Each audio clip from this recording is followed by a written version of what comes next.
Shalom Aleichem, quel plaisir de vous retrouver pour le shiur de Halacha du lundi soir, Moraï Verabotai.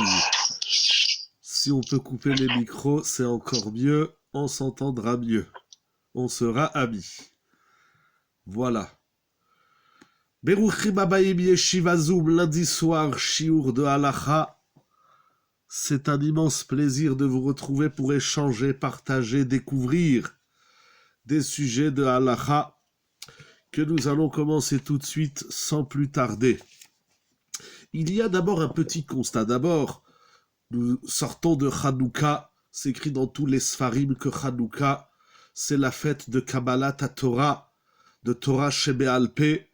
Les enfants d'Israël, par la voie des Hashmonaïm, certes pour le dévoilement d'Akadosh Baruch Hu, ont fait la Messirut Nefesh, un dévouement exceptionnel.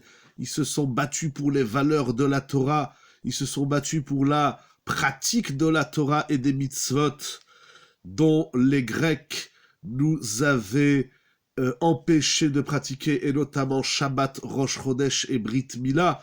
Mais il faut savoir que ça va bien au-delà. D'après un Midrash, il nous a empêché également de faire la fête de Sukkot.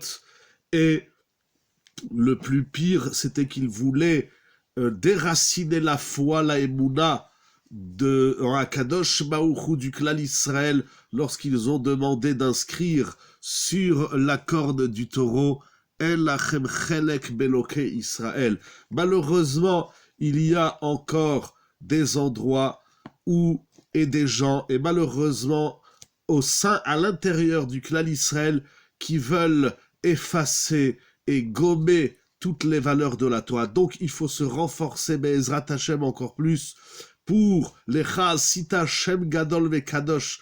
On dit à Kadosh Baruch Hu, c'est pour toi, tu t'es fait un grand nom et un saint nom à travers cette délivrance de Hanouka.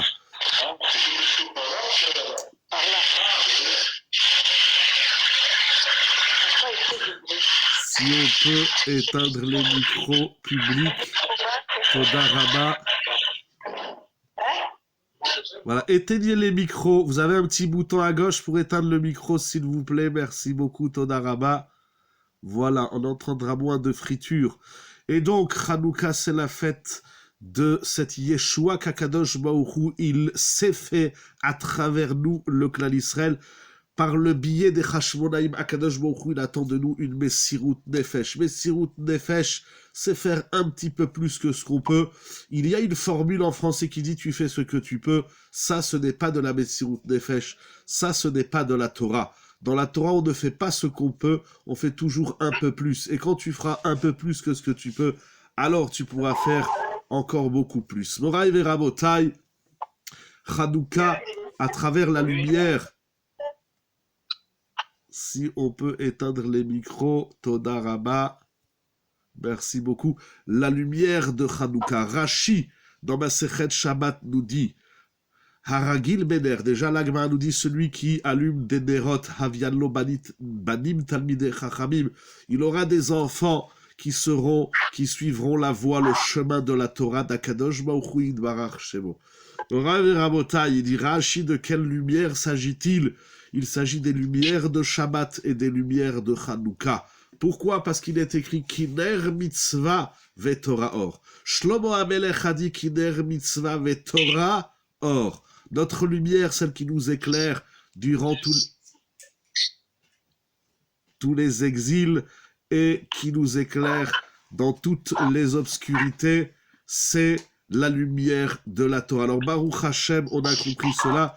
Nous allons nous renforcer encore plus, Be'ezrat Hashem, dans l'étude de la Torah pour découvrir la réelle lumière, la lumière d'Akadosh Baruch Hu. Moraï Verabotai, il y a, si on peut éteindre les micros, voilà, parce que sinon je ne m'entends pas et je ne sais pas si vous allez m'entendre. Voilà.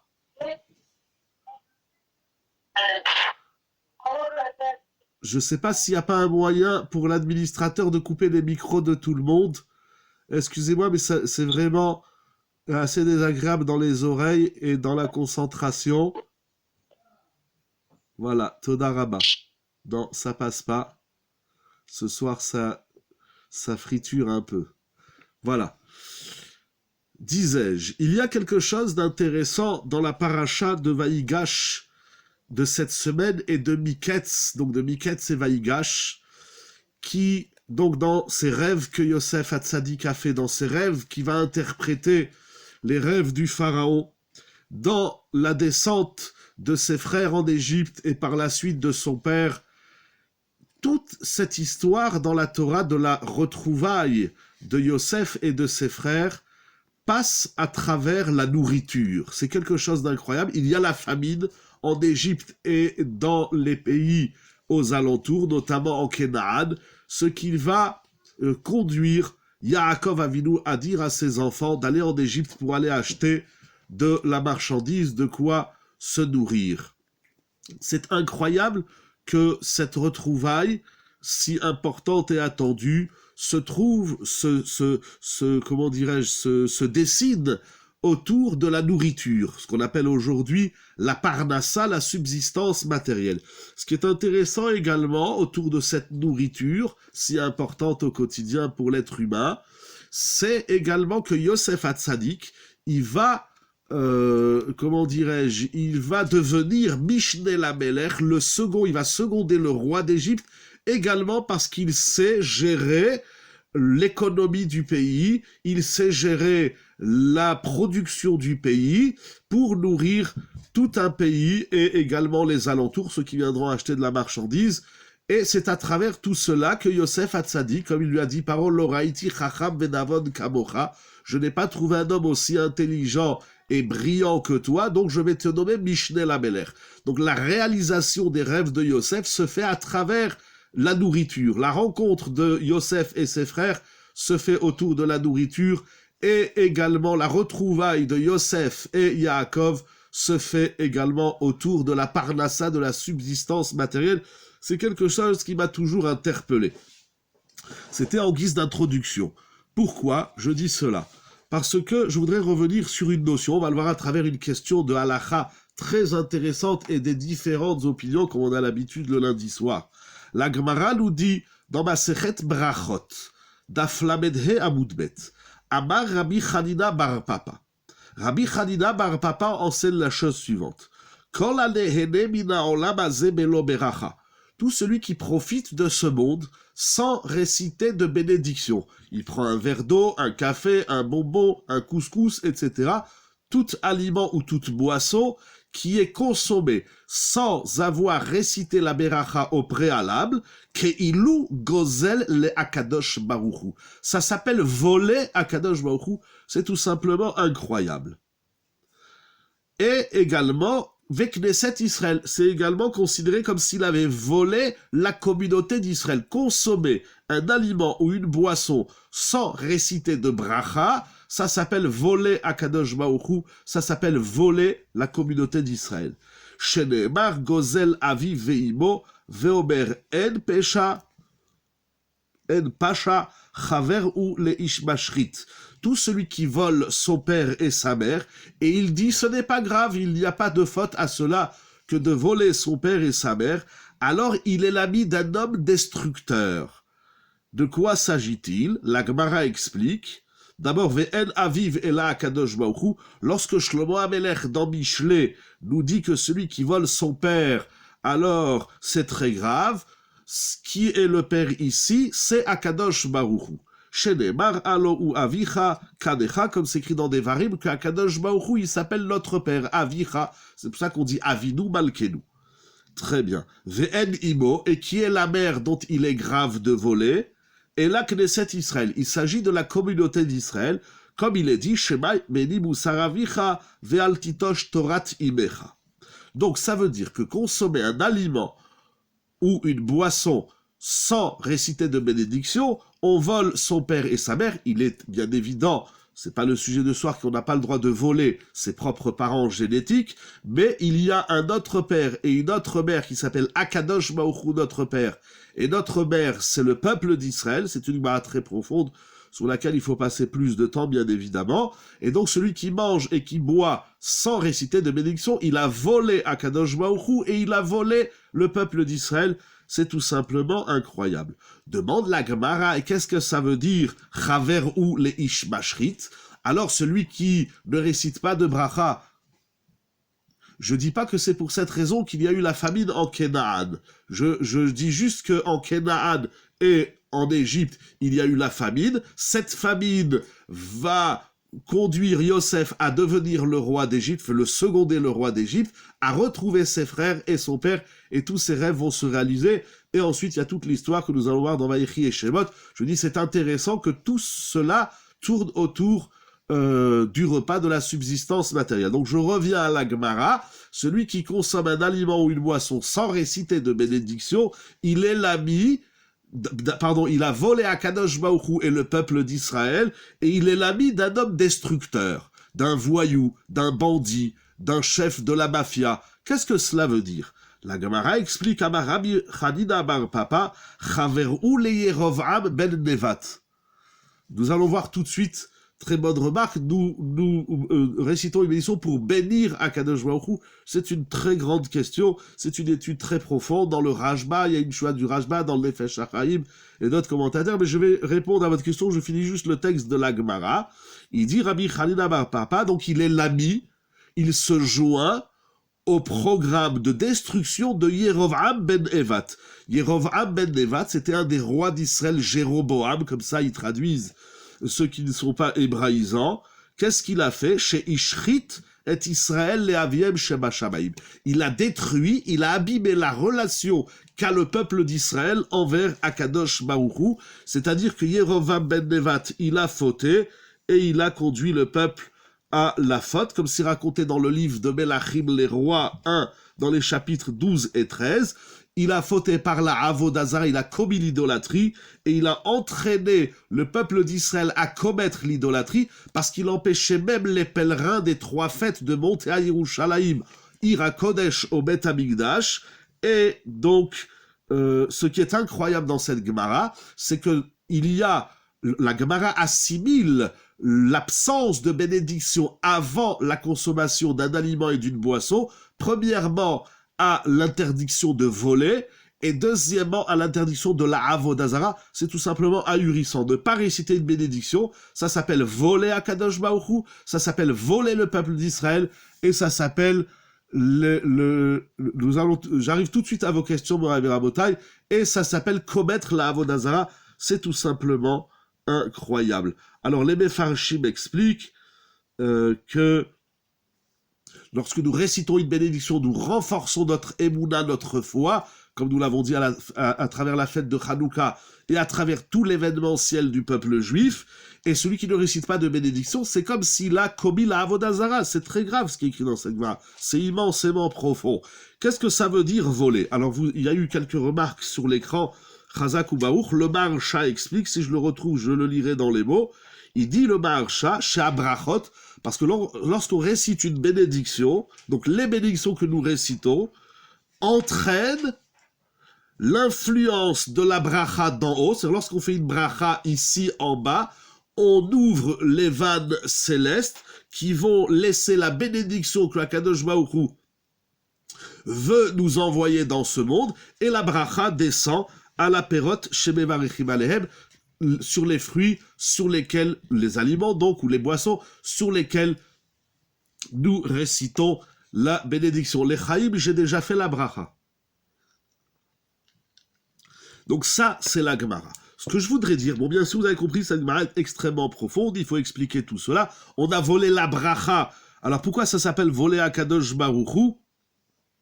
Parce que, là aussi le Maharsha, il dit, chez Gozel et Tamachal. On ne reconnaît pas Hachem, pardon, j'ai pas eu le temps de lire, si vous voulez bien renvoyer la question sur l'écran. C'est comme si on volait l'aliment d'Akadosh Baruch Hu. J'attends la question, la remarque qui revient ou pas, excusez-moi, Mechila. Alors on va continuer pour l'instant. Donc, on a volé Akadosh Baruch Hu parce qu'on l'a empêché, Kaviachol, si on peut ainsi dire, de nous donner une bracha, et on vole le peuple d'Israël. Parce que si on ne récite pas de bénédiction, on empêche Akadosh Baruch Hu de nous donner la bracha. C'est tout simplement comme ça. Si tu ne dis pas une bracha, ce n'est pas que toi le perdant, c'est que tu empêches Akadosh Baruch Hu de donner la bracha à tout le clan Israël. Comme j'ai rapporté, le Maharsha dit que tu empêches les fruits, les légumes, la nourriture. On ne reconnaît pas Hachem si on ne fait pas les bénédictions, exactement. Donc ça, c'est la partie Avodazara. Celui qui ne récite pas de bénédiction, c'est comme s'il commet l'idolâtrie. Et il a aussi volé. Il empêche Akjbohu d'influencer sa bracha dans le monde. Et l'influence divine ne nous arrive pas, donc nous perdons. Ce qui est incroyable, c'est qu'il y a une idée donc collective, universelle. Si je ne récite pas de bénédiction, je ne suis pas le seul à perdre, c'est tout le clan Israël qui perd. Alors ça, c'est la Gemara qui est extrêmement profonde, et donc il nous dit que c'est extrêmement grave, encore une fois, par deux notions, la notion du vol et la notion de la Avodazara, lorsque nous ne récitons pas de bénédiction. Je voudrais noter quelque chose d'important dans les Ilchot Berachot. Qu'est-ce que ça veut dire ne pas réciter une bénédiction? Les brachot sur la nourriture, c'est un circuit comme la tzedaka. Exactement, c'est une connexion, j'aime bien ce mot, mais vous pouvez dire aussi un circuit. Il y a, et je vous invite à étudier le Nefesh HaChaim dans le portique 1. Ce qui est intéressant, c'est que c'est un volet non pas de l'aliment, mais du fait qu'on ne permet pas au Tout-Puissant exactement. Ça s'appelle voler une bracha. Ça veut dire qu'on empêche tout le monde de recevoir la bénédiction qu'Hachem aurait pu nous donner. Donc voler, c'est pas seulement que je te prends quelque chose que tu aurais pu, que tu as, c'est également, si tu peux fermer la porte, excuse-moi derrière moi parce que je sens le froid, Bechila, c'est également empêcher l'autre d'un certain bénéfice, ici celui divin d'Akadosh Baruch Hu. Donc voler, c'est je te prends ce que tu as, ou je retiens ce que tu aurais pu avoir. Ça s'appelle également du vol. C'est un très bon diouk. Je vous dis, la Gemara, elle est très importante. Il y a beaucoup de choses à dire sur cette Gemara, mais je voudrais noter quelque chose d'extrêmement important dans les lois des brachot. Ne pas réciter une bénédiction avant de manger un aliment ou de consommer une boisson. Au premier sens, ça veut dire tout simplement, tu prends un verre d'eau et tu bois, tu ne dis pas chez Akol Yamidvaro. Tu manges un bonbon, tu dis pas chez Akol. Tu manges un gâteau, tu dis pas Mezonot. Donc le sens premier, littéral, qui est important bien évidemment, c'est celui qui mange et qui boit sans dire de bracha. Il mange comme ça, directement, comme un animal, comme une vache, comme un chameau. Lorsqu'ils vont brouter, ils vont pas dire une bracha. Bien qu'il existe Perek Shira, c'est un midrash extrêmement intéressant et profond. Mais en général, on n'a jamais vu une vache ou un chameau ou un éléphant avant de consommer, de faire une bracha, Baruch ata Hashem, Elokeinu melech haolam, Boré peri haetz ou Adama ou Mezonot, etc., etc. Ça, c'est le premier sens. Il faut savoir que dans Ilchot Brachot, il y a une autre description de l'absence de la bénédiction. Premier sens, comme on a dit, c'est celui que tout le monde connaît, c'est celui qui mange sans dire de bracha. Il existe une deuxième définition, c'est celui qui fait une bracha sur un aliment, mais la bracha, la bénédiction qu'il fait, ne correspond pas à l'aliment qu'il mange. Par exemple, si vous dites, Boré, Peri Haetz, c'est-à-dire qui a créé le fruit de l'arbre sur une fraise, donc ça ne correspond pas, puisque la fraise ne pousse pas sur un arbre. On n'est pas encore arrivé à faire des choses comme ça, peut-être sur la lune, on y arrivera. En tout cas, la bénédiction permet de dire merci à Hachem, il nous donne par sa bonté la nourriture. Exactement. Revenons au sujet de Halacha. Donc, si je dis Boré Peri Haetz sur une fraise, ou sur une cacahuète, eh ben ça marche pas. La bénédiction, ça ne marche pas, parce que la cacahuète ou la fraise, ou si je dis Boré Peri Haetz ou Adama sur un verre d'eau, c'est pas la bracha correspondante à l'aliment. Donc là aussi, donc c'est une deuxième description de celui qui mange sans faire de bracha, c'est que la bracha qu'il récite ne correspond pas à l'aliment qu'il s'apprête à consommer. Alors, par exemple, il y a une halakha que tout le monde connaît très mal et qui est diffusée largement, c'est que les gens disent, si tu connais pas la bénédiction, eh bien tu dis Sheakol Niyamidvaro. Sheakol Niyamidvaro, c'est un joker. Il faut savoir que cette halakha, elle est tout simplement erronée et elle n'existe pas. C'est de la Be'aratzut, c'est de l'ignorance de croire qu'en disant Sheakol, on s'est acquitté de tout. C'est pas du tout comme ça. Cette halakha qui dit qu'avec Sheakol, on est acquitté de tout aliment qu'on va consommer, c'est seulement sur un aliment sur lequel on a étudié le sujet, on s'est penché sur les textes de la Gemara, du Shulchan Aruch, etc. Et on reste avec un problème fondamental. Je vais vous donner un exemple qu'on va essayer d'étudier ce soir. Alors là, on va dire tu fais Sheakol, puisque ça reste une discussion dans la halakha, ou bien la définition reste mystérieuse. Mais celui qui ignore, qui n'a jamais appris les lois de Brachot, ou qui les a mal apprises, ou qui les a oubliées, il ne les a pas révisées, et il n'a pas le droit de dire Sheakol. Si tu ne connais pas la bénédiction de l'aliment, tu n'as pas le droit de le consommer. La Gemara elle-même, elle dit, celui qui a mangé sans bracha, eh ben, yelech etzel chacham, ve'il medenu berachot. La Gemara nous dit dans Daf Lamed He Amud Aleph, en bas de page, que celui qui ignore la bracha d'un aliment, il n'a pas le droit de le manger. Ça s'appelle Me'ila Bekodashim. Si tu connais pas la bracha, tu prends ton téléphone, tu appelles ton rave, et où tu vas le voir si tu es au Beth Midrash, peu importe, en tout cas, tu vas te renseigner auprès d'un chacham et tu lui demandes quel bracha on fait sur les bambas, quel bracha on fait sur les céréales, quel bracha on fait sur ce gâteau, quel bracha on fait sur cette boulette, etc., ou sur ce beignet, etc., etc. Mais de dire, puisque je connais pas la bracha qu'il faut réciter, alors je dis, chez Akol, ça marche à tous les coups, il faut savoir que c'est de l'ignorance pure et dure, comme beaucoup de choses, malheureusement. Donc, celui qui récite une bénédiction qui n'est pas appropriée à l'aliment qu'il va consommer, sa bracha, elle est nulle, et d'ailleurs, c'est à sourd de répondre Amen. Si vous voyez une personne qui dit Boré Peretz avant de boire un verre d'eau, il faut pas dire Amen, et ça s'appelle Beracha Levatala, ça s'appelle qui récite une bénédiction pour rien. Ah donc, il faut faire attention. Alors, regardez le sujet que j'ai choisi ce soir, ça c'était en guise d'introduction qui m'a paru très importante. La Gemara nous dit au traité Brachot. Daf Mem Amud Bet est expliqué par Rashi. Et comme ça, c'est fixé dans le Rambam et dans le Shulchan Aruch, une personne qui mange des champignons de Paris ou de la région, peu importe, on doit dire Sheakol Nihiya Bidvaro. C'est incroyable. Alors je vous pose tout de suite la question, on va y revenir par la suite. Si je me suis trompé et j'ai dit Boré Peria Adama sur des champignons, est-ce que ça marche ou pas? Je vous laisse réfléchir et chercher dans vos livres. Qu'est-ce qu'il y a gagné? Je ne sais pas, peut-être qu'à l'occasion on fera un jeu pour gagner des lots sur les Ilchot Brachot. En tout cas, je vous laisse réfléchir, chercher Bli Neder avant la fin du shiur, je vous dirai la réponse. En tout cas, la Gemara nous dit que, et c'est fixé dans le Rambam Ilchot Brachot au 8e chapitre, et dans le Shulchan Aruch au Rachaim Siman Resh Dalet, que celui qui consomme donc des champignons, vous faites une salade de champignons, vous faites, on va rester dans le sein parce que les soupes de champignons, ça peut être autre chose. En tout cas, vous mangez des champignons assaisonnés, une bonne salade, il faut dire donc Sheakol Nihiya Bidvaro. Mais la Gemara, elle s'étonne, elle dit pourtant les champignons, ça s'appelle Gidoulé Karka. Littéralement, ça pousse sur le sol, ça pousse sur la terre. Les champignons ne poussent pas dans la terre, mais c'est posé sur la terre, c'est grâce au vent. Alors on va arriver tout de suite à ce que tu dis, parce que la Gemara, elle pose la question. Elle dit, mais les champignons, ça s'appelle, oui, des Gidoulé Karka, parce que ça pousse sur la terre. Alors si ça pousse sur la terre, pourquoi on dit Sheakol Nihiya Bidvaro?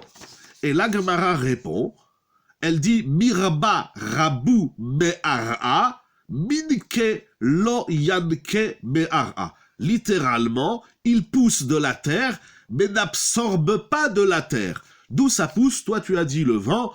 Moi, je ne suis pas expert en champignons, donc je vais vous dire.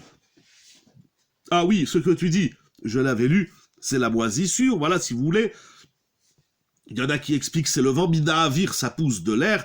Et d'autres expliquent que ça pousse de l'humidité du sol. Parce que si ça pousse que de l'air, c'est sûr que Bedi Avad, si on a dit Adama, ça marcherait pas. Donc ça pousse de l'humidité du sol. Voilà. Donc on a des aliments qui poussent sur la terre, mais ils n'absorbent pas de la terre. Ils ne prennent pas l'énergie de la terre. Ils sont posés sur la terre et ils s'appellent donc, dans le terme de la Torah, ça s'appelle des guidoulés karka, c'est donc un aliment qui a poussé sur la terre, mais il n'est pas ionek, il ne prend rien de la terre. Il pousse sur la terre, mais les éléments qui vont lui permettre de pousser, ce n'est pas l'énergie de la terre, c'est l'air comme vous avez proposé, ou c'est l'humidité du sol, ou faites des études, c'est en tout cas très intéressant comment poussent tous ces champignons. Très bien, donc ça c'est clair, c'est écrit dans la Gemara, dans le Rambam et dans le Shulchan Aruch. La question qui est posée est la suivante. Il existe aujourd'hui des pousses, des aliments Voilà, comme vous dites, tout ça, voilà, tout ça c'est juste là, vous nous expliquez comment ça pousse les champignons, mais attention, ça s'appelle que ça a poussé sur la terre, mais donc ça n'absorbe pas l'énergie propre de la terre. Alors la question qui a été soulevée aujourd'hui, on fait pousser, alors par exemple sur une tomate, on va dire Adama, elle a des racines, donc elle puise l'énergie de la terre, elle absorbe de la terre, ou bien, comme on l'a dit, des fraises, une pastèque, un ananas, tous les fruits de la terre, c'est Boré Peri Ha'adama, c'est-à-dire Hachem a créé le fruit, la production de la terre. Mais le champignon il pousse sur la terre, mais il ne pousse pas grâce à la terre. Donc la bracha, c'est chez Akol Yamid Varo. Peut-être que cette halakha vous paraît simple, vous la connaissez, mais encore dernièrement, j'ai rencontré des gens, on mangeait au restu à l'Aïchia, avec des champignons, et la personne à côté de moi, elle dit Boré Peyadama. Je dis non, tu sais, sur les champignons, on ne dit pas Boré Peyadama. Il y a des gens qui sont encore surpris de cela, et ça fait du bien de dire une halakha qui paraît simple, mais qu'il y a des gens qui ignorent. Alors la question, c'est la suivante. Vous savez, aujourd'hui, on fait pousser des légumes, des tomates, des concombres, et des salades, par exemple les pousses de soja ou d'autres grains, on les fait pousser dans l'eau. C'est ce qu'on appelle en hébreu gidoulé mayim. L'hydroponie. Alors, j'ai pas compris à quoi correspond le mot hydroponie. C'est sur le champignon ou c'est sur les gidoulé mayim? Ah, donc la culture des fruits à Guidoulé Maïm. Ok, Chazakouaou. L'hydroponie. L'hydroponie, je vais essayer l'hydroponie, j'essaie de ne pas l'oublier. Donc, l'hydroponie, c'est la culture qui veut qu'on fasse pousser, germer, produire des légumes, toutes sortes de légumes qui poussent dans l'eau. Alors, la question, c'est de savoir, est-ce que sur ces légumes, on doit dire « She'akol li Yamidvaro » parce qu'ils sont le produit de l'eau, et donc c'est comme les champignons, ils sont pas la production propre de la terre, ou bien on doit dire Boré Peradama. Si on doit dire Boré Peradama, il faudra l'expliquer. Alors on va essayer de voyager un peu dans le temps, dans les Mefarshim, dans les décisionnaires de l'Halakha, et vous allez voir, c'est extraordinaire comment les sages de la Torah, les décisionnaires, les chachamim, les savants de la Torah, les géants de la Torah, ils ont découvert l'hydroponie dans la halakha. Alors d'abord, certains disent, ben c'est comme le champignon, puisque le champignon, il ne puise pas, il n'absorbe pas l'énergie de la terre, c'est Sheakol. Alors on devrait dire la même chose sur l'hydroponie, sur Guidoulé Maïm, ces fruits et légumes qui poussent depuis l'eau. Ils ne sont pas le produit de l'eau, leurs racines tirent leur force dans la terre. C'est une bonne idée que tu dis, nous allons y revenir tout de suite. Je vais juste le faire dans le sens de mon papier et de mes sfarim, sinon, excuse-moi, je vais hydroponiser. Voilà. Alors, cette question, elle démarre à travers l'opinion du Chaye Adam. Parce que regarde bien, mon cher ami, ce que tu dis, c'est juste, et nous allons y revenir, il y a des décisionnaires qui disent ton idée. Mais avant cette idée, le débat commence, donc premièrement par les champignons. Nous avons compris. Avançons. Deuxièmement, il y a un texte dans le Yerushalmi, dans Masechet Kilaïm, qui est débattu entre le Chaye Adam et le Pnei Moshe. Je vais quand même vous donner l'adresse, on va pas faire le texte du Yerushalmi, c'est assez technique, on peut le faire en métamidrash réel, là en virtuel c'est un petit peu compliqué, mais il y a une question dans le Yerushalmi, à la fin du 7e chapitre du traité Kilaïm, qui demande Ma'ulomar alpito amotzi lechamin. Ah, pardon, j'ai oublié le début. Atzitz she'enon lakuv. J'explique. La production de la terre peut se faire au moins de 3 manières. Premièrement, classique, je prends une graine, je l'introduis dans la terre, bien sûr, je laboure. Après avoir labouré, je sème. Ensuite, j'arrose, et bien évidemment, tout ça accompagné des brachot et de la tfila pour que ça pousse. Ça, c'est la façon classique des choses. La deuxième façon, c'est ce qu'on appelle atzitz nakuv. Atzitz, c'est un pot de fleurs qui est percé, c'est-à-dire au fond du pot, vous achetez des fleurs par exemple, vous avez vu qu'il y a des pots qui sont ouverts. On va dire, au fond du pot, il y a un trou, et ça s'appelle donc un pot de fleurs troué. C'est l'expression, de l'Agmara, qu'on retrouve dans plein d'endroits. Mais là, ce soir, nous sommes dans le Yerushalmi de Kilaïm. Donc ça, il est évident qu'un pot de fleurs, vous allez faire pousser des tomates ou n'importe quel fruit. Il y en a qui font ça, il y a des petits citronniers dans des petits pots de fleurs. S'il y a un trou dans la partie inférieure du pot et le pot est posé sur la terre, ça bien évidemment, ça s'appelle que ça a poussé dans la terre. Sur ça, on ne discute pas. Il y a des discussions si le pot il est surélevé de la terre. Bon, ok. La troisième façon, c'est Atzitz She'eno Nakuv. Vous avez un pot de fleurs. C'est souvent le cas des pots de fleurs des appartements. Et là, la partie inférieure du pot n'est pas trouée. C'est complètement fermé et hermétique. C'est-à-dire que j'ai pris de la terre, je l'ai mis dans une bassine, je l'ai mis dans un pot, et la terre qu'il y a dans ce pot n'est plus au contact de la terre. Il est sur mon carrelage ou sur mon bibelot, peu importe. Comme vous pouvez voir derrière moi, il y a des petits pots. Et bien si je mets de l'eau, ça coule pas, c'est fait pour. Alors quel est le statut de ce qui pousse dans un pot qui n'est pas percé? C'est ce qu'on appelle Atzitz She'eno Nakuv. Alors, il y a toute une discussion, une étude, ici dans le Yerushalmi, mais c'est également dans le Talmud Babli et autres. Et là, Rabbi Yossi, regardez la question qu'il soulève. Incroyable. Rabbi Yossi Bae. Rabbi Yossi a soulevé la question. Ma'u lomar alpito amotzi lechem minaretz. Il y a plusieurs explications, mais on va prendre celle du Chaye Adam. Le Chaye Adam explique la chose suivante. Si j'ai fait pousser du blé dans un pot qui n'est pas percé, vous avez bien compris, le pot est entièrement hermétique. Dans ce pot, il y a de la terre. Oui, mais cette terre est déconnectée de la planète, parce qu'elle maintenant elle se trouve dans un pot fermé et hermétique qui n'a aucun trou. Et alors la question, c'est ça la question, est-ce qu'on doit dire Amotzi lechem mina aretz? Incroyable. Et Rabbi Yossi ne répond pas. C'est-à-dire, il dit, si tu as fait pousser du blé dans ce pot, qui est déconnecté de la planète Terre, et avec ce blé, tu as produit du pain, est-ce que sur ce pain, il faut dire Hamotzi lechem mina aretz, ou bien il faut dire Sheakol nihya bidvaro, comme les champignons? C'est incroyable, ce texte du Yerushalmi expliqué par le Chaye Adam. Et regardez la conclusion du Chaye Adam. Il dit un fruit de la terre. Il faudra, pardon, j'ai pas eu le temps de voir la question, excusez-moi, si vous voulez bien la renvoyer, ça me laisse 5 secondes, je reprends mon oxygène. Il faudra quand même de la terre, de l'eau et de la lumière pour que ça pousse. Oui, c'est-à-dire je fais... Ah, vous parlez de l'hypro... Oh là là, je l'ai oublié. L'hypo, oh là là, bon bref, si vous parlez par exemple des grains de soja qui poussent que dans l'eau, ou vous parlez de la question de la Gemara? J'ai pas très bien compris votre question, cher ami.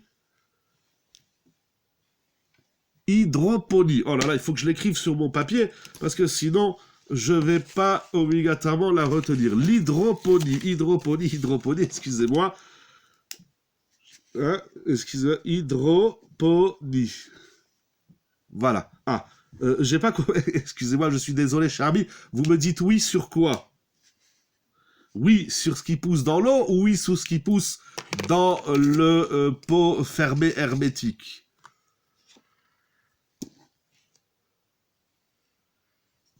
Alors, je sais pas, parce que l'hydroponie, c'est pas moi qui ai dit ce mot, donc je sais pas exactement... Ah, vous vous dites sur le pot fermé. Ah, d'accord, très bien, d'accord, voilà. Il faut préciser les questions, sinon... J'aurais du mal à répondre. Déjà, quand c'est précisé, je sais pas répondre, mais quand c'est pas précisé pour vous, oui, mais pour moi, non, ok. Voilà. Donc, sur ce qui pousse dans un pot, oui, il faut de la terre. J'ai bien dit, vous prenez un pot fermé, voilà, mon verre est complètement fermé, sinon il ne pourrait pas contenir un liquide. Et maintenant, dedans, je mets de la terre. Oui, je vais dans le jardin, je vais dehors, je mets de la terre, de la vraie terre. Oui, pas terre, T-A-I-R-E, je mais de la terre. Et dans cette terre, je mets des graines de tomates et je fais pousser des tomates. Donc il y a de la terre, de la lumière, de l'air, tout ce qu'il faut. La Gemara, le Yerushalmi demande, est-ce qu'on doit... Et donc j'ai fait pousser du blé. Et avec ce blé, j'ai fait du pain. Est-ce que sur ce pain, il faut dire Amotzi lechem minaret? C'est la question de Rabbi Yossi. Et vous savez quoi? D'après le Chaye Adam, Rabbi Yossi ne répond pas. Il reste en safek. Rabbi Yossi, un des grands maîtres de la Mishnah, de la Torah orale, il reste sur la question, le débat reste ouvert. Pourquoi? Parce que ça s'appelle pas la terre, ça s'appelle un pot. Voilà. Et les questions, vous savez, du Hatzitz chez Nonakouv, elles vont très très loin, parce qu'ils demandent alors est-ce que sur cette production, est-ce que je dois prélever les prélèvements de Troumot et Maasrot? Nous sommes dans l'année de la 7e année, Baruch Hashem, de la Shemitah. Est-ce que pendant la Shemitah, on a le droit de faire pousser des aliments dans Hatzitz chez Nonakouf? Il y a d'immenses questions qui tournent autour de cela. Ils disent c'est comme le... Alors c'est vrai qu'il y a de la terre, c'est ça qui paraît bizarre, à croire qu'il ne faut pas qu'il soit connecté à la terre directement, mais indirectement, c'est encore Adama. Alors qu'est-ce qu'il dit le Chaya Adam? Avançons. Pardon, il dit le Chaya Adam, mais ça reste le même fonctionnement. Oui, mais c'est détaché de la terre. Ce sera un motzi puisqu'on transforme ce blé. Non, je vous dis, le Yerushalmi, n'allez pas vite, le Yerushalmi soulève la question. On va avancer, regardez le Chaya Adam. Il dit, Peri Adama, un fruit de la terre, qui pousse dans un pot fermé, Mevarech alav she'akol liya midvaro. Il dit le Chaya Adam, ce pain, tu diras she'akol liya midvaro, c'est incroyable. Velo pore Peri Adama, vous avez fait pousser des tomates dans un pot fermé, le Chaya Adam, il faut dire she'akol liya midvaro, il faut pas dire more Peri Adama. Et là, mechoubar la karka, il faut que ça reste rattaché à la Terre-mère, à la planète Terre, c'est incroyable. Et donc, vous suivez le Chaya Adam, c'est incroyable, les téléphones, ils devraient sauter en l'air. C'est impressionnant, quelle profondeur. Merci, tout à fait. Je peux pas garder des chidushim comme ça. Je dois vous les partager pour tout le monde, pour tout le Klal Israël. C'est incroyable. C'est la conclusion du Chaya Adam. Donc, d'après le Chaya Adam, comment je sais? Vous posez une bonne question, nous allons y répondre. Très bien, on va y arriver au fil du Shiur Be'ezrat Hashem. Donc, d'après le Chaya Adam, des fruits, des légumes qui ont poussé sur un pot de terre qui est détaché de la terre, on dit she'akol liya midvaro, et donc, a fortiori, apparemment, des fruits qui ne poussent que dans l'eau, comme l'hydroponie, excusez-moi, comme l'hydroponie, c'est sûr qu'on doit dire she'akol liya midvaro. Donc, vous mangez une tomate, ou un concombre, ou tout autre légume, des grains de soja qui poussent dans l'eau, il faut dire she'akol liya midvaro, c'est incroyable. Ça, c'est l'opinion du Chaya Adam. Si she'akol, il dira pas Birkat Hamazon. Donc, effectivement. Donc, si tu dis she'akol sur le pain qui pousse, bien que c'est pas pachout, parce qu'en vérité, je pensais pas parler de ça, mais Rav Ovadia Yosef, alav shalom, dans Chazon Ovadia, Ilchot Brachot, il a sur ça toute la she'ela dans la page, à partir de la page Kouf Yudbet, et il va rentrer dans cette question, est-ce qu'on doit dire Amotzi ou pas, j'ai pas eu le temps de lire la question qui vient de surgir, Baruch Hashem, c'est pas évident, voilà, le Motzi et le Birkat Hamazon, c'est une discussion, est-ce que ça va de pair? C'est-à-dire, si je dis Motzi à la rentrée, je dois dire she'akol à la sortie, ça c'est évident, je dois dire Birkat Hamazon à la sortie, mais si je dis she'akol à la rentrée, c'est pas sûr qu'à la sortie, je dois dire Moré des Fachot, je vous dis, regardez Rav Ovadia Yosef, cette partie de la she'ela, je vais pas la dire, mais il parle de ça, c'est une bonne remarque. Oui, mais le réceptacle, c'est la terre, quoi qu'il en soit, même si elle est détachée de sa source. Eh ben non, c'est ça le chidouche du Chaya Adam. Alors nous allons arriver à la deuxième opinion. Donc première opinion, c'est le Chaya Adam. Il dit, même si ça pousse dans la terre, mais puisque cette terre, elle est détachée de la terre-mère, ce que j'appelle la terre, la planète terre, on peut plus dire Adama. C'est incroyable, donc on dira she'akol. Le Igletal, le rabbi de Sokotchov, il dit pas comme ça. Il dit, s'il y a de la terre, même si c'est détaché de la terre-mère, on dira Boré Peri Adama. Oui, mais comment il a... Mais parce qu'il dit, ça s'appelle pas Adama, ça s'appelle pas...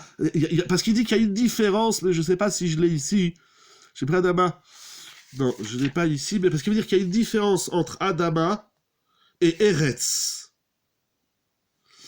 Je le retrouve pas, mais il dit le terme Adama, c'est seulement ce qui est mechoubar la karka. Adama, le mot Adama, comme Kimina Adama Lukarta. Akshbrou, il a créé l'homme à partir de la terre. Akshbrou, il n'a pas mis de la terre dans un pot. Ça veut dire que la graine est détachée d'un racine qui est la terre. J'ai répété ma réponse. Oui, ça veut dire que ça s'appelle plus la terre, ça s'appelle pas Adama. Adama, c'est la terre. à sa source. Si la terre, tu l'as mis dans un verre, ça s'appelle plus Adama. Ça s'appellera autre chose, je sais pas. Mais c'est pas Adama. Le mot Adama dans la terre, je disais que je crois, il a pas pris de la terre, il a mis dans un pot, il a fait pousser un homme. Il nous a pris. Quand on dit Adama, Adama, c'est Adama. Nous, on pense Adama, c'est de la terre. Eh ben non, c'est pas. De toutes les façons, vous savez, c'est de toute évidence, c'est que la terre, à partir du moment où on l'a sortie de sa source naturelle et qu'on l'a mis dans un pot, au fur et à mesure, elle va perdre de sa vitalité, de son énergie, de ses vitamines, etc. C'est pas la même terre. Donc c'est de la terre, mais c'est de la terre qui a perdu de ses facultés, etc. Ça, il faut également faire davantage d'études, en tout cas de recherche. Alors, d'après le Chaya Adam, ce qui pousse dans un pot fermé, c'est Sheakol. D'après le Igletal, ce qui pousse dans un pot fermé avec de la terre, on peut encore dire Boré Piradama. Mais pourquoi? Parce que le Igletal, il dit, votre remarque, votre exclamation, c'est que, il dit, sauf il y a de la terre. Alors que ça soit la terre dans un pot ou la terre pas dans un pot, ça s'appelle toujours de la terre. Donc nous avons cette discussion entre le Chaya Adam et le Igletal. Cependant, même d'après le Igletal, le rabbi de Sokotchov, qui dit qu'on dira Adama, c'est parce qu'il y a de la terre. Mais s'il n'y a pas de terre, il n'y a que de l'eau, comme l'hydroponie, d'après le Chaya Adam et le Igletal, il faudra dire Sheakol Niya Bidvaro. Voilà, je cherche... voilà. Donc, et effectivement, cette opinion, on l'a retrouvée dans beaucoup de... Rav Mordechai Gross, il dit que les fruits et légumes qui poussent dans un pot, c'est dans l'hydroponie, on va essayer d'y arriver avant la fin du chiour, c'est Sheakol. Comme ça disait le Badatz aussi, en 5726, que les fruits et légumes qui poussent dans l'eau, alors il n'y a pas la shvit et c'est Sheakol. Ça veut dire qu'on peut, pendant la shmita, normalement on n'a pas le droit de produire la terre, de la travailler, comme cette année-là, les agriculteurs, cela voudrait dire que la terre n'est pas forcément naturelle. Pourquoi vous dites ça? Je ne sais pas. Là, vous faites de la philosophie sur la terre, le concept de la terre. Non, la terre, c'est la terre et l'eau, c'est l'eau. Ok? Cependant, nous allons voir dans un premier temps, un peu plus approfondi, l'opinion de ceux qui disent qu'il faut dire Adama. Si vous voulez, au final, à la conclusion ilkhatit, je vous la dirai, on va y arriver, mais j'aime partager avec vous l'étude, le débat, la discussion. Donc, quelle est l'opinion? Donc, première opinion, d'après le Chaya Adam, le Igletal, Rav Gross et le Badatz, en 5726, on doit dire Sheakol sur la production de l'hydroponie, parce qu'il n'y a pas de terre. Ah, ok. Non, c'est-à-dire... Ah ben parce que si c'est pas Adama, pour ceux qui poussent dans l'eau, c'est facile. Ceux qui poussent dans l'eau, ça provient de l'eau, donc c'est Sheakol. Telle est l'opinion de nombreux décisionnaires. Mais nous allons revenir d'abord sur ceux qui pensent qu'il faut dire Boré Peri Ha-Adama. Il y en a qui disent non. Alors ça, c'est incroyable. Ça veut dire, si ça pousse dans un pot fermé, on entend le Igletal qui dit il y a de la terre. Mais maintenant, ceux qui poussent dans l'eau, comme l'hydroponie, ceux qui poussent dans l'eau, de toute évidence, j'espère qu'à la fin, il faudra dire Adama, parce que ça demandait beaucoup d'argent. Alors, très bien. J'ai dit, je vais revenir sur votre question. Je vais revenir. À la fin, on va conclure clair et net, Be'ezrat Hashem. Donc, oui, alors, si ça pousse dans un pot fermé, j'entends votre exclamation, on l'a tous eu, bien évidemment, lorsqu'on étudie. Cependant, lorsque ça pousse dans l'eau, apparemment, c'est Sheakol, ça pousse dans l'eau, il n'y a pas de terre. Mais on a pris de la terre pour pousser dans le pot. Ok, c'est pour ça que j'ai dit qu'on entend ceux qui disent qu'il faut dire, mais laissons maintenant le pot fermé ou rattaché à la terre. C'est ok, très bien, ok. Regardez, on va avancer un peu parce que il est déjà 21h20, officiellement il me reste 10 minutes pour mon meeting de Shiur de Halacha. Alors, maintenant le Chidouche, c'est que le Chazon Ish, Rav Wosner, le Rav Schneebalg, Rav Ephraim Greenblatt, le Rav Aruch Yitzhak Levin, Rav Nissim Karlitz, Rav Tzvi Weber, le Birkat Hashem, Rav Ben Sion Abba Shaul, Rav Moshe Klan, Rav Avraham David Horowitz, Rav Shlomo Zalman Auerbach, Rav Moshe Steinbourg, Rav Alter Yosef Tzvi Sofer et le Netivot Abraha, tous ces poskim, ces décisionnaires, à ses contemporains et de certains qui sont vivants, Admer Vesrim, ils disent que ce qui pousse dans l'eau, il faut dire Boré Peri Ha'adama. C'est incroyable. Pourquoi? Alors, première idée qu'ils défendent, notamment le Shevet Halevi, Rav Wosner, il dit parce que quand tu dis Boré Peri Ha'adama sur ta tomate qui a poussé à travers l'hydroponie. C'est vrai que la tomate, celle-là que tu manges, elle a poussé dans l'eau. Mais la tomate, c'est une espèce qui pousse à la base dans la terre. Donc, voilà, exactement, à cause de la création originelle. La création originelle, c'est qu'une tomate, ça pousse pas ni dans la terre, ni dans l'eau, ni dans la neige, ni sur la lune. Donc, à l'origine, une tomate, ça pousse sur la terre. Donc, même si la tomate, c'est là que tu vas manger, elle pousse dans l'eau, tu dois dire Boré Peri Ha'adama. Et il dit, bien évidemment, il faut pas comparer l'hydroponie aux champignons. Quelle est la différence? Parce que les champignons, comme vous avez dit, ça pousse de l'air ou de l'humidité de la terre. Mais ça ne pousse pas, ça ne germe pas à partir de la terre. Alors que la tomate et tous les légumes qui poussent dans la terre, originellement, ils proviennent de la terre. Donc même si celui que tu es en train de manger, lui, il a poussé dans l'eau, on ne le regarde pas lui, on regarde toutes les tomates de la terre.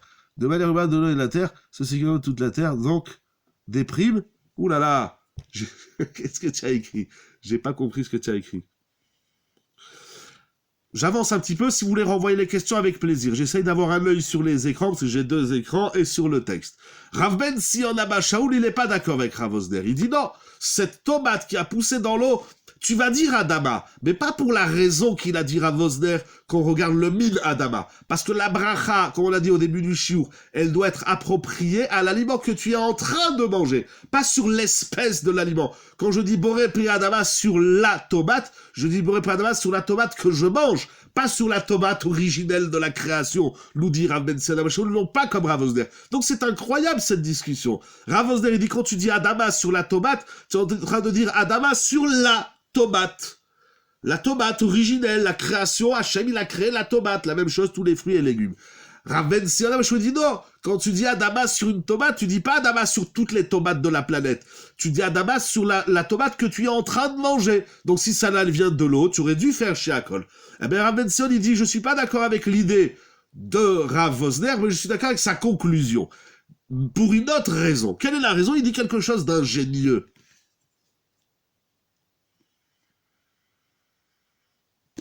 Oh, il dit cette tomate-là, qui pousse dans l'eau. Avant de pousser dans l'eau, c'est une tomate.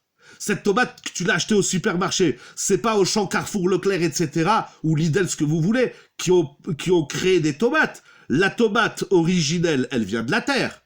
Donc cette tomate-là, que toi tu es en train de produire de l'eau, en vérité, c'est pas l'eau qui produit la tomate. L'eau va permettre à la graine tomate, à Madame Tomate, de pousser. D'après ça, si j'ai 2 tomates différentes, donc je pourrais faire une fois chez Akol, exactement. Exactement, si tu dis Sheakol sur ce qui pousse dans l'eau, donc tu vas dire Sheakol sur la tomate de l'eau et Adama sur la tomate de la terre. Mais là, je suis dans les chitotes qui disent qu'on dit Adama sur la tomate de l'eau. Pourquoi?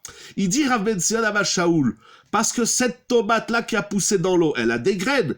Et la graine qu'il y a dans cette tomate, même si on a la tomate, c'est ça veut dire, voilà, la tomate de la terre, elle est la source de la tomate qui va pousser dans l'eau.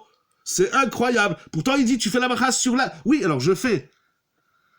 J'ai dit, je vais répondre à cette question. Voilà, je vais répondre. On va y arriver, Bezrat Hashem, on va synthétiser tout ça, on va sortir quelque chose de clair. Laissez-moi juste finir la démonstration, sinon je vais pas y arriver. C'est vraiment, vraiment, vraiment dommage. Ça veut dire que la tomate qui pousse dans l'eau, elle a une graine. Et cette graine, elle vient de la terre. Donc tu dis Boré Pri Adama sur la pnimiout, sur ce qui se trouve à l'intérieur de cette tomate. C'est tout simplement incroyable. Oh, Rav Moshe Steinbourg, dans Tshuvot Ve'anagot, il dit également, les tomates qui poussent dans l'eau, ou les concombres, bien évidemment, on doit dire Boré Peri Adama. Pourquoi? Parce qu'il dit quelque chose d'incroyable. Il dit parce que tu dis Boré Peri Adama. Dans la tête des gens, ce que les gens savent, c'est qu'une tomate, ça pousse sur la terre. Donc quand tu dis Adama sur la tomate, c'est pas du sheker, c'est pas c'est pas, j'ai pas le mot, c'est pas inexact. tu dis Adama sur une tomate, c'est pas inexact. Parce que dans l'expression de Monsieur Tout-le-Monde, une tomate, ça pousse par terre, selon la connaissance, ça pousse au sol, donc selon la connaissance de tout le monde. Alors, on va essayer de dire quelques points importants pour conclure. Très bien. Alors, je vais vous lire quelques phrases de Rav Ovadia Yosef, Alav Shalom, dans Chazon Ovadia. Si je me trompe de Bracha, je trouve le Ham Israël. Exactement, c'est ça qu'on a dit. Ça, c'était avec la Gemara au traité Berachot. Donc, d'abord, Rav Ovadia Yosef, il va ramener le Chaye Adam et tous les Mefarshim. mais pas, il faut pas tomber dans les pommes ni dans les tomates, même si c'est une histoire à tomber par terre. Donc, il a, en première partie, sur 4 pages, il discute sur l'opinion du Chaye Adam et il conclut comme le Chaye Adam. C'est-à-dire que c'est incroyable. Rav Ovadia Yosef, Alav Shalom, dans Chazon Ovadia, Ilchot Brachot, depuis la page Kuf Yudbet jusqu'à la page, donc de la page 112 à la page 119, donc le Rav a écrit 7 pages sur cette question, vous vous rendez compte, et il dit comme le Chaye Adam, ce qui pousse dans la terre, dans un pot fermé, il faut dire Sheakol. Donc, a fortiori, que sur la production de l'hydroponie, il faudra dire Sheakol. Pourquoi? Alors, il dit, sur le Chaye Adam, on peut discuter, il y a de la terre, il n'y a pas de la terre. Mais il dit, mais ces fruits et légumes qui poussent dans l'eau, il n'y a pas de terre. Donc, il dit, c'est Vadaï, sans aucun doute, Shamaïm, et plus que ça. Ah, il dit quelque chose d'incroyable. Il dit, l'hydroponie, dans laquelle il n'y a que de l'eau, puisqu'il n'y a aucune absorption depuis la terre. Et plus que ça, l'eau, elle fait écran, elle est mafsique, elle fait écran entre la terre et le légume. Alors, il faudra pas dire Boré Adama, mais il faudra dire Sheakol Yamino. Vous savez, à travers toute cette question, je me suis posé quelle bracha il faut faire sur les algues, parce que les algues, elles poussent dans la terre qui est dans l'eau. Bon, c'est pas le sujet de ce soir. On en avait parlé dans le temps, vous vous rappelez, j'avais fait un shiur sur les sushis, et la halakha, vous pouvez retrouver sur la chaîne YouTube qui porte mon nom. Je ne sais pas si elle est sur la chaîne de la Yeshiva. Si vous voulez, je vous la renvoie. C'était un shiur très intéressant. Quel bracha on fait sur les feuilles d'algues? Vous vous rappelez, on avait posé ces questions. Il faut réviser le shiur. Donc, Rav Ovadia Yosef nous dit, Alav Shalom, premièrement, il n'y a pas de terre. Deuxièmement, l'eau, elle fait écran entre le légume et la terre. Donc, c'est sûr qu'on fait quel bracha? Sheakol, Nia, Bidvaro. Et il dit que c'est exactement le même din que ça la même statut que les champignons. Comme sur les champignons, on dit Sheakol, parce qu'il n'y a pas de yenika, il n'y a pas d'absorption depuis la terre, eh bien également sur les gidoulé maïm. Et il dit, par conséquent, pendant la Shemitah, c'est-à-dire que tout ce qui pousse dans l'eau, c'est pas lié à la terre du tout. Donc la bénédiction, c'est Sheakol, et on a le droit, pendant la Shemitah, la 7e année, où normalement on n'a pas le droit de travailler la terre, là on aura le droit de cultiver des fruits et des légumes dans de l'eau. Ah, très bien. Maintenant, alors, une des questions que vous avez soulevées depuis tout à l'heure, vous en pouvez plus, et moi aussi, il dit Rav Ovadia Yosef. Quand tu achètes un légume, tu n'as pas besoin de demander au maraîcher, tu n'as pas besoin de demander à l'épicier si ces légumes, ils viennent d'une production hydroponique, ou bien s'ils viennent d'une production classique, je ne sais pas comment on l'appelle, d'une agriculture classique, c'est-à-dire que ça pousse sur la terre. Tu n'as pas besoin de lui demander. Pourquoi? Ah, mais si je fais Sheakol, que j'aurais dû dire Adama ou Adama, je dis Sheakol, c'est un problème. Il dit quelque chose d'incroyable. Il dit parce que le rov, c'est-à-dire la majorité des fruits et légumes qui sont vendus sur le marché, ils viennent de la terre. Et on a une règle dans le Talmud qui s'appelle Kol de Parish, Miruba Parish. Tout ce qui est devant moi, alors on dit, il vient probablement de la majorité. Et puisque la majorité, c'est une grande souya au traité Ktuvot, et Choulin, et encore dans plein d'endroits dans le Talmud, ce sont des très très très grandes souyot. J'essaye de les partager avec vous le plus clairement possible et succinctement, comme l'arbre qui vient de la terre, exactement. Donc, alors, cette règle, elle dit, Kol des parish, miruba, parish, donc je n'ai pas besoin de demander d'où il vient le fruit, d'où il vient le légume, et je pourrais dire Boré Periadama. Cependant, il reste une question. Si sur la tomate que je mange, il fallait dire Sheakol, et telle est l'opinion de Rav Ovadia Yosef, alors comment se fait-il qu'avec le Rav, je peux dire Boré peri ha'adama. Alors regardez qu'est-ce qu'il dit, quelque chose d'incroyable. Il va dire deux notions incroyables. Moraï verabotai le chaim, Torah Traim. Il dit la chose suivante. Il dit premièrement, Bedi Avad. Donc ça veut dire, si j'ai un légume, je ne sais pas d'où il vient, tu peux dire Adama, tu n'as pas besoin de poser la question. Mais si vous avez fait pousser à la maison, vous prenez une bassine d'eau, vous mettez du coton et vous mettez des graines, par exemple de la pousse de soja ou autre, et vous savez que ça pousse de l'eau, vous le voyez si vous-même vous l'avez fait à la maison. Regardez, j'ai cherché un peu dans la journée sur Internet, ils expliquent des méthodes, vous pouvez faire pousser à la maison des graines de soja ou autres graines de je ne sais quel haricot, très intéressant et très bon d'ailleurs, tu sais que ça pousse de l'eau. Alors nous avons donc une grande discussion. D'après de nombreux décisionnaires, Rav Ben Sion, Rav Shlomo Zalman, Rav Vosner, il faudra dire Adama, d'après Rav Ovadia Yosef et d'autres poskim qui ramènent, de toute façon ils s'appuient sur le Chayei Adam, il faudra dire Sheakol Liya Midvaro. Si tu sais que l'aliment il vient de la terre, tu dis Adama. Si tu sais qu'il vient de l'eau, tu dis Sheakol. Si tu ne sais pas d'où il vient, eh bien, tu lui fais sa bracha classique, parce qu'il vient probablement de la majorité des fruits de la planète qui viennent de la terre. Mais il continue et dit, et si, dans le cas, donc vous avez compris, il y a trois cas.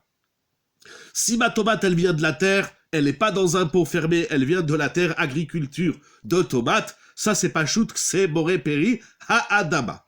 Si c'est sûr que ça pousse dans l'eau, je le sais, ou peut-être c'est écrit dessus, je sais pas. En tout cas, si je sais que le fruit, la tomate que j'ai à la pousser dans l'eau, il faut dire chez Akol. Si je ne sais pas d'où elle vient, alors je dirai la bracha normale, on va dire générale, c'est-à-dire Boré Peri Adama, on va d'après le Rov, d'après la majorité.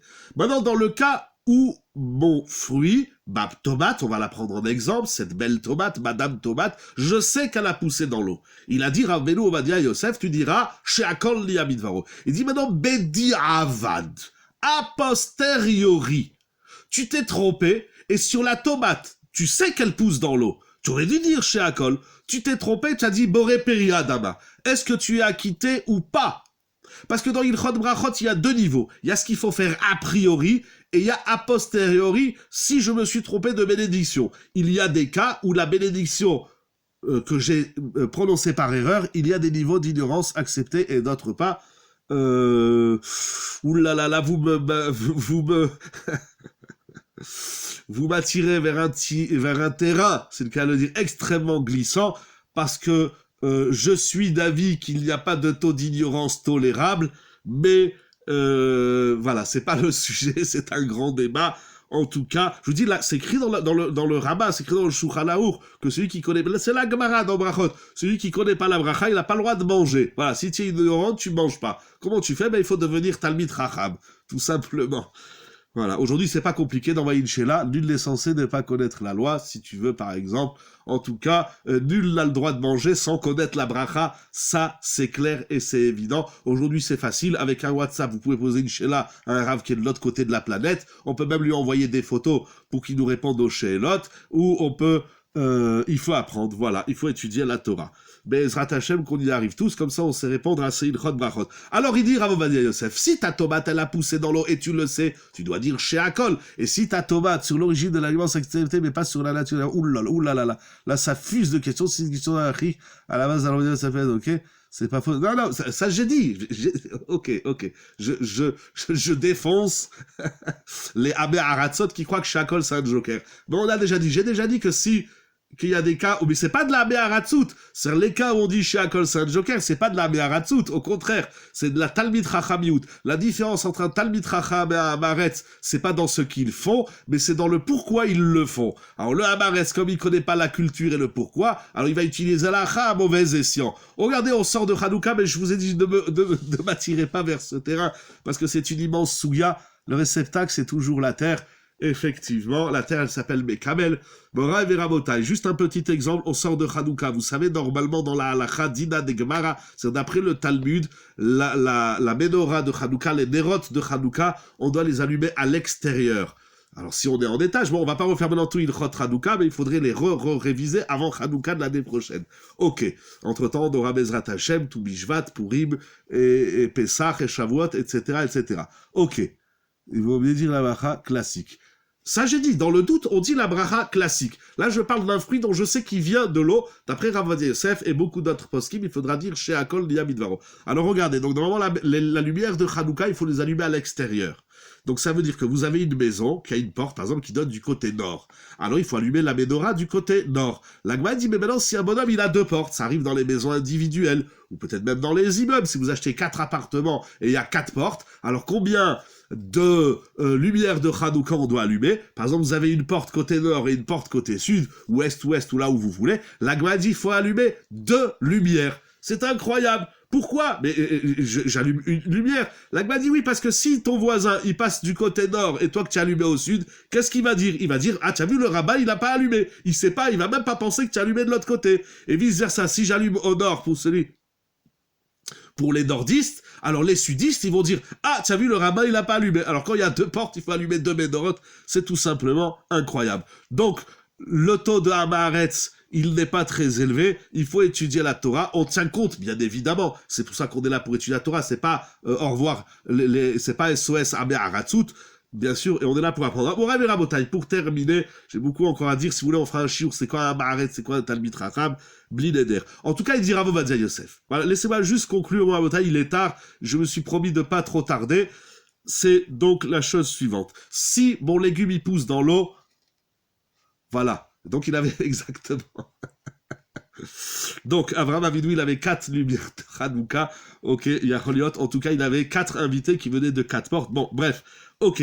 Donc, si mon fruit, il vient de l'eau, pour Rav Ovadia Yosef, je le sais, qu'il vient de l'eau, je dis chez Akol. Si a posteriori, j'ai dit Boré Piradama, je suis acquitté. Pourquoi? Alors, c'est incroyable. C'est incroyable. Revenons à nos champignons de Paris. C'est que les champignons, quel bracha on fait sur les champignons? Chez Akol, c'est de toute évidence, c'est écrit dans la Gemara, dans le Rambam et dans le Shulchan Aruch.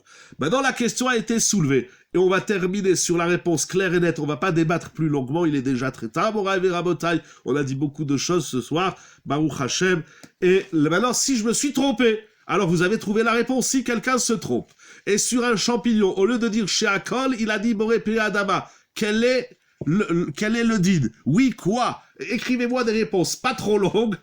Oui, c'est ok.